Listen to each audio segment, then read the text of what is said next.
저희는 미라가입니다. 안녕하세요. 미라파트너스 박미라. 김지입니다. 반갑습니다. 안녕하세요. 자, 우리가 이제 개인투자조합을 결성 요건 알아봤죠? 그렇죠. 세제 혜택 알아봤죠? 네, 그리고 행위 제한 알아봤어요? 맞아요. 마지막으로 우리 규약 조금 볼게요. 그쵸. 이제 결성에 꽂힌 규약을 봐야죠. 규약. 모든 것은 규약이 녹여 있어요. 그렇죠. 그죠? 우리가 일을 할 때 늘 규약을 봐야 돼요. 규약 진짜 많이 보셨겠어요? 아, 이제 안 보고도 읽을 수 규약의 달인 있어요. 아니야? 그럴 수 있죠. 외우는 거 아니야, 뭐? 그럴 수 있죠. 그럴 수 있어요. 네. 근데 이 개인 투자 조합에 대한 규약은 벤처 투자 촉진에 관한 법률 그 이하에 개인 투자 조합 관리 규정에 이제 그 표준 규약이 있어요. 근데 여러분 그것은 표준 규약입니다. 네. 그거 표준 규약 뭐 이렇게 해갖고 중급에 제출하시고 혼나요. 제가 지난번에도 말씀드렸지만 우리 조합에 맞게 바꿔서 그쵸. GP와 LP들 간의 계약서잖아 이건. 그쵸. 그러니까 협의를 해서 법의 테두리에 어긋나지 않는 범위 내에서 우리에 맞게 작성을 하셔서 결성계약 승인을 받고 그리고 조합원들끼리 날인을 해가지고 계약서로 갖고 있어야 되는 거라고. 그죠? 그래서 그 규약을 참고는 하되 바꿔서 사용하셔라 라는 건데요. 일을 하다 보니까 몇 가지 조금 주의사항들이 좀 있더라고요. 아, 그쵸. 주의사항 또는 그리고 넣으면 좀 좋은 것들. 이런 거 좀 거를. 해줘야 나중에 조금 문제가 없더라. 맞아요. 뭐 이런 얘기인 것 같아요. 이렇게 몇 개 좀 적어오셨는데 첫 번째는 명칭 소재지. 아니 이건 꿀팁이죠. 이거 그것도 있어. 뭐야? 개인이 개인인데 사무실을 별도로 가지고 있지 않아서 우리 집 주소로 조합의 소재지를 하고 싶어요. 그런 경우에는 뭐뭐 가져가야 돼요? 뭐뭐 가져가냐고요? 뭐 세무서에 등본도 가져가고. 내 등본? 응. 아, 등본. 그리고 내 집을 조합에 사용할 수 있도록 승낙해주는 무상사용 승낙서. 무상사용 승낙서. 이런 것도 가져가서 신청을 하면 돼요. 네, 여러분 개인 투자 조합을 만들 때 소재지가 있어야 되거든요. 네, 소재지를 예를 들면 저 같은 경우에는 개인적으로는 미라 파트너스 사무실을 소재지로 해요. 그러다 보니 미라 파트너스가 조합에게 사무실을 무상으로 사용해도 된다는 승낙서를 도장을 찍어야 되겠죠. 근데 사무실을 하기 싫어. 할 수 없어. 그래서 우리 집으로 하고 싶어. 그러면 이제 우리 집 그 부동산 등기부 등본 떼갈 필요는 없죠. 그냥 개인 등본만 가져가면 되죠. 네. 개인 등본. 그래서 우리 집으로 할 수가 있어요. 그런데 아니 저기는 자가만 된다면서.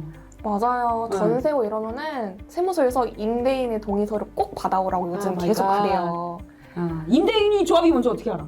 그렇죠. 아니 자기 원래 집 주소로 펀드를 만든다는데 그 펀드가 뭔지 어떻게 알아요? 맞아요. 요즘 또 펀드 하면 또 괜히 또 거부감 들죠? 그러니까 뉴스 많이 나와가지고. 그러니까 자가인 경우에 내 주소로 하는 게 좋습니다, 여러분. 네, 맞습니다. 그렇게 하고요. 근데 규약에 보니까 주소지를 넣게 돼 있어요. 맞아요. 네. 근데 그 주소지를 꼭 넣어야 돼요?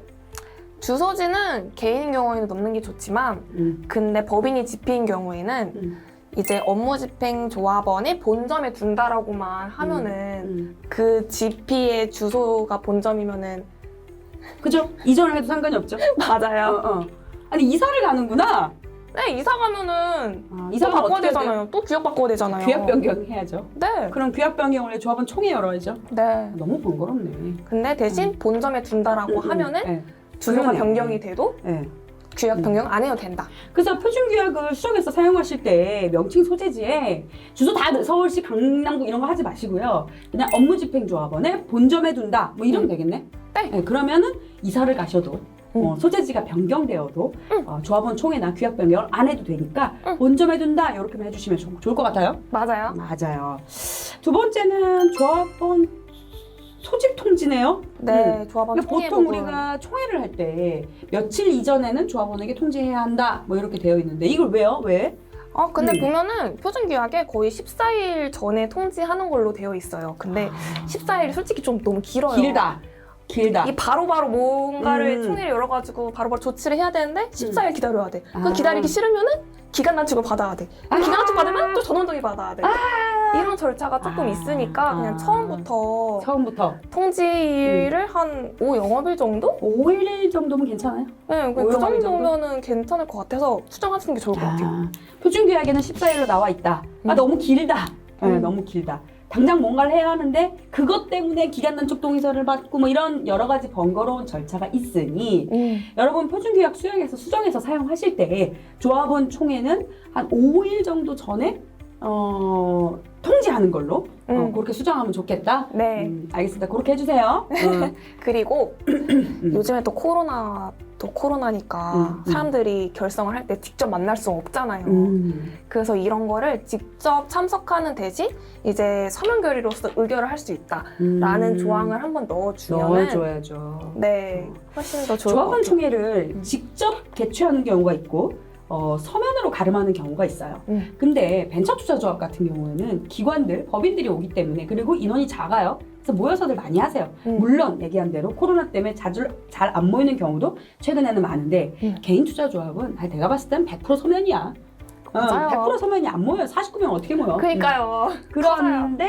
그런데 표준규약에는 서면 결의로서 서면 결의를 할 수 있다는 얘기가 안 들어와 있다 보니까 조금 할 때 애매한 상황이 있죠. 맞아요. 네, 그래서 결성총회든 조합원 총회든 서면 결의로 할 수 있다라는 걸 좀 적어주시면 명확하게 규약에 적어주시면 업무하기가 좀 편할 것 같아요. 맞아, 이것도 꿀팁인 거죠. 그래요. 세 번째는 뭐예요? 분배? 분배 왜? 이제 규약에 표준규약 보면은 배분 원칙에 이제 배분은 조합 해산 시에만 가능한 걸로 이게 기재가 되어 있더라고요. 근데 사람이 조합을 운영하다 보면은 중간 배분을 하고 싶을 때도 있고 할 수 있죠. 그런 경우가 있는데 이 규약만 보면은 못 하는 거죠. 해산 그렇게 시에만 하는 보여요. 거니까. 그래서 애초에 규약을 작성을 할 때 뭐 조합원 뭐 특별 결의든 뭐 전원 동의든 이제 이거를 받은 이후에 지급 시기를 달리 정할 수 있다. 맞아요, 이런 걸 맞아요. 적었으면 좋겠어요. 통상적으로 배분은 중간에 당연히 할 수 있어요. 사실 벤처투자조합 같은 경우에는 심지어 수익이 들어오는 경우 30일 이내에 배분하도록 되어 있기도 해요. 네. 그런데 개인투자조합의 표준규약에는 해산 시에 가능하다고 돼 있다고요? 네, 그렇게만 딱 적혀 있긴 하더라고요. 그러니 이거를 중간에 해도 되나? 반드시 해산 때만 해야 되나? 이런 고민이 들겠네요. 그렇죠. 애초에 이런 걸 적어 놓으면은 고민이 안 되니까. 맞아요. 그래서 배분은 조합 해산 시에 가능하되 조합원 동의에 혹은 전원 동의 혹은 특별 결의에 의해서 그 시기를 달리할 수 있다. 뭐 이렇게 하면 되겠네요. 그렇죠. 근데 여기서 주의사항이 있잖아요. 결성 요건 때 말하셨듯이 최소 결성 금액은 1억 원 이상이어야 되잖아요. 그죠. 근데 배분을 그럼 1억 원 밑으로 한다. 그럼 그래야 안 해산해야 돼요. 돼. 그렇죠. 해산해야 돼. 그래서 꼭 배분 후에도 이제 맞아요. 금액이 1억 원 이상 남아 있도록 맞아요. 원금이. 원금이. 조합에서 수익이 발생하면 조합에도 재무제표가 있어요. 그죠? 그렇죠. 조합에서 수익이 발생해. 그럼 이거를 원금으로 분배할지 수익으로 분배할지 우리가 결정할 수 있어요. 맞아요. GP가 결정할 수 있어요. 수익으로 분배한다면 미처분 이익 이연금에서 처리가 되겠죠. 원금을 분배한다면 출자 원금을 주는 거겠죠. 그런데 개인투자조합의 결성 요건은 최소 1억 원이에요. 그러니 원금이 1억 원 미만으로 내려가면 그건 해산해야 돼요. 그니까요. 네, 그러니까 주의해야 한다. 필요하다면 수익 배분을 하셔라. 이런 얘기고 중간에 배분할 수 있다. 이렇게 두는 게 맞겠다. 그러면은 투자 의무를 달성한 경우에 이제 배분을 해야겠죠? 그래야겠지요.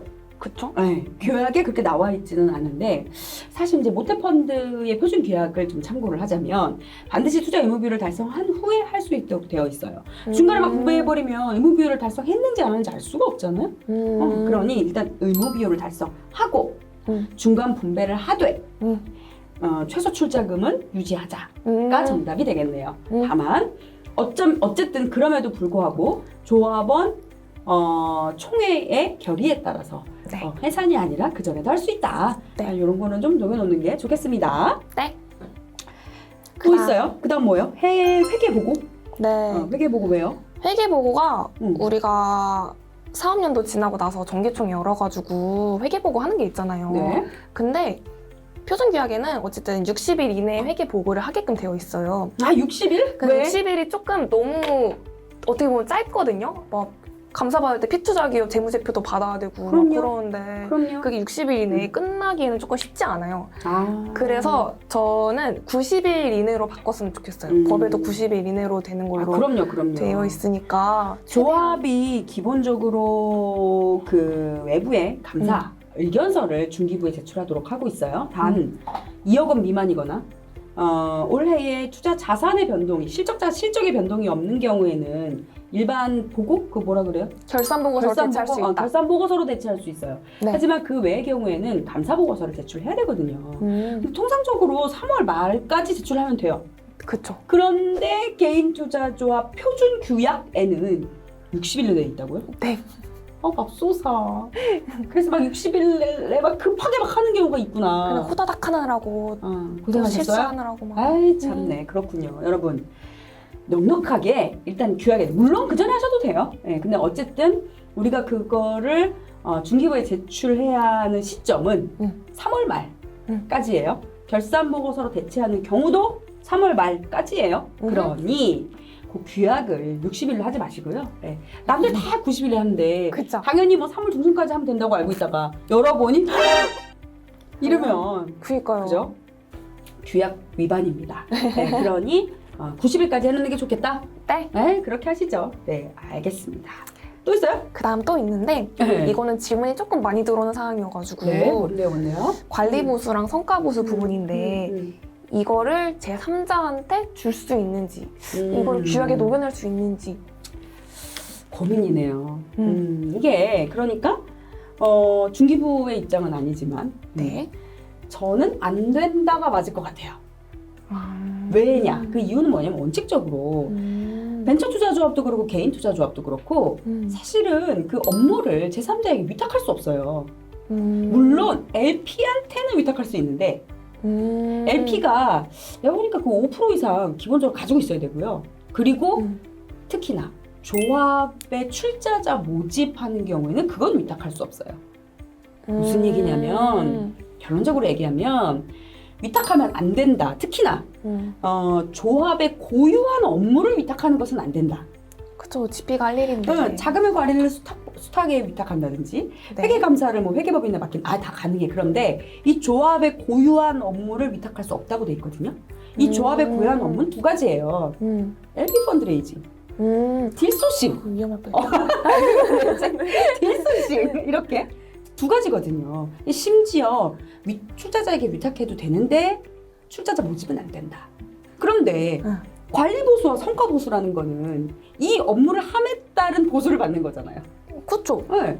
물론 조합 운영 이런 것도 있지만 큰 틀에서는 딜을 발굴하고 LP를 모집하고 조합을 관리하고 그리고 잘 엑시트해서 수익을 내는 것.